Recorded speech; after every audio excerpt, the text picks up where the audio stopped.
Hey guys, so I actually made it to the office today. You can tell.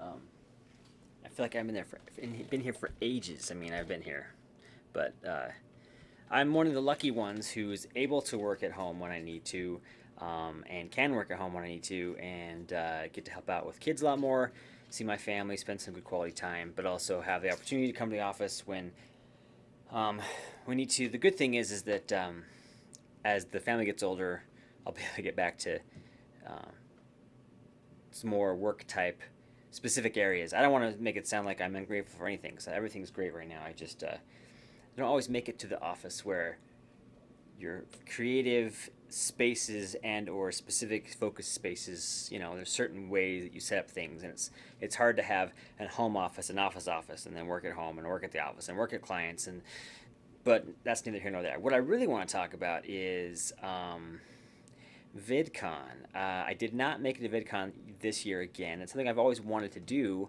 but in having choice between going to a particular conference or not, I've always gone to NAB or the CES show or something like that.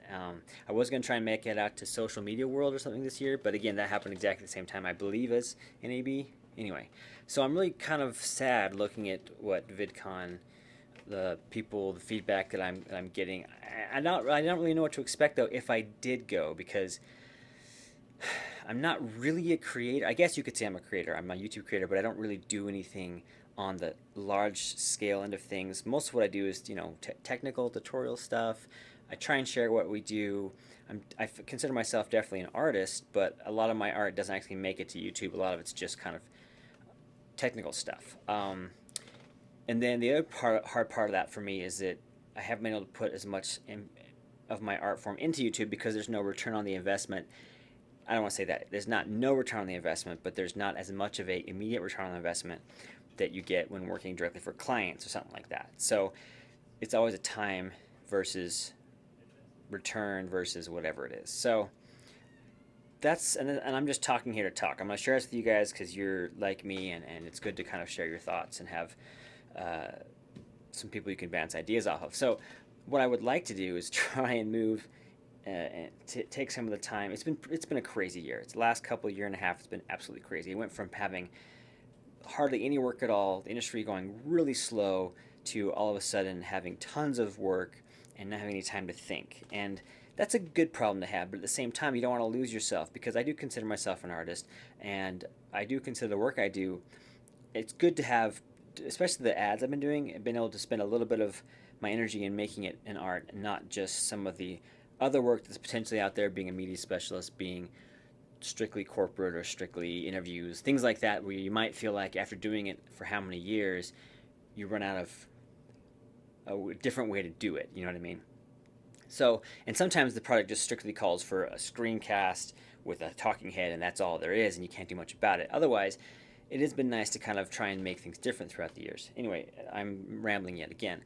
But what would I do at VidCon? I don't know. I've never been. I don't know exactly what's there. I know I would be able to connect with a few of the people that I have been that I've met over the years via YouTube. A lot of the guys I met actually live here in Utah, so we can connect outside of that anyway. Um, but I am sad this year that I missed it. So if you guys have gone or were, let me know what it's all about. What can we go to expect? I don't want to be, because on YouTube you see a couple things. You see like the screaming fans, and you see the creators are like, "Hey, I have fans." It's like, okay, is that all it's about? Is it really kind of like a big um, fan club meetup, or is there actually a good place to connect with people? And obviously, I'm getting old. I feel like I'm getting old. I'm an old guy now. Uh, and I'm not just making cool video game videos or fun stuff like that, but it's more, again, technical and stuff. So I'd like to go and further my education, understand what I could and should be doing with YouTube, and use it more of an artistic outlet instead of just a place to put technical stuff. So anyway, I'm gonna go back to work now. This had nothing to do. Again, this is kind of the separation of my channel. This is me just talking and sharing my thoughts versus doing something as a video to connect or to showcase something or work on something. We have some cool stuff happening. A friend of mine, we are working on makeawesomevideos.com, which is going to be tutorials, again, tutorials, technical stuff, how to shoot better video, how to do better video, but hopefully it can be a little more of an artistic outlet to do fun, small little projects to illustrate the point we're trying to teach. And eventually that's going to be monetized one way or another. It's all got to be a business somehow, so you got to pay the bills, take care of the family. But anyway, render's done. I'm going to get this packed up, go to the bank, go home. I'll talk to you guys later.